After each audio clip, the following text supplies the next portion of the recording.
నా చేతిలో ఉన్నవేంటో మీకు తెలుసా? టు బి ఆనెస్ట్, నా ఎగ్జామ్ రిజల్ట్స్ వచ్చేటప్పుడు కూడా నేను నిజంగా ఇంత టెన్షన్ పడలేదు. వీటి గురించి లాస్ట్ లో చెప్తాను. అంతకంటే ముందు మన ట్రైచోస్ ప్యాకేజింగ్ డిజైన్స్ చేసేటప్పుడు మనం ఎటువంటి జాగ్రత్తలు తీసుకున్నామో ఈ వీడియోలో ఎక్స్ప్లెయిన్ చేస్తాం. ఏదైనా ఒక ఫుడ్ ప్రోడక్ట్ ప్యాకేజింగ్ చూసేటప్పుడు ఫ్రంట్ లో చూస్తే పెద్ద పెద్ద క్లెయిమ్స్, అంత ప్రోటీన్ ఉంది, ఇంత ఫైబర్ ఉంది, బ్యూటిఫుల్ ఇమేజెస్. బ్యాక్ ఎక్కడో చిన్నగా మైక్రోస్కోప్ పెట్టి చూస్తే గానీ దొరకకపోయిన కాలం లో ఇంగ్రీడియంట్స్. జనరల్ గా మన ఫుడ్ ప్యాకేజింగ్ లో గమనించేది ఇదే కదా. బట్ ఫర్ ఏ చేంజ్ మన ట్రైచోస్ ప్యాకేజింగ్ వచ్చేటప్పుడు ఒక ఇంపార్టెంట్ చేంజ్ చేసాం. ఏంటంటే మనకి ఎక్కడో చిన్నగా ఉండే ఇంగ్రీడియంట్స్ ని ఫ్రంట్ సైడ్ తీసుకొచ్చి పెద్ద పెద్ద ఇమేజెస్ లో, మీరు అసలు పేర్లు కూడా చదవాల్సిన అవసరం లేకుండా ఇమేజెస్ దాని కింద పేర్లు కూడా రాసి పెట్టాం.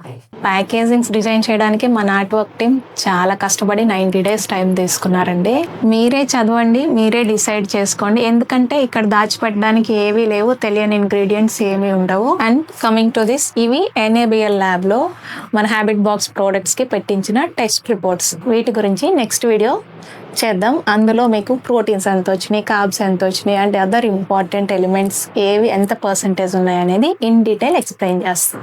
ఫాలో ట్రైచోస్.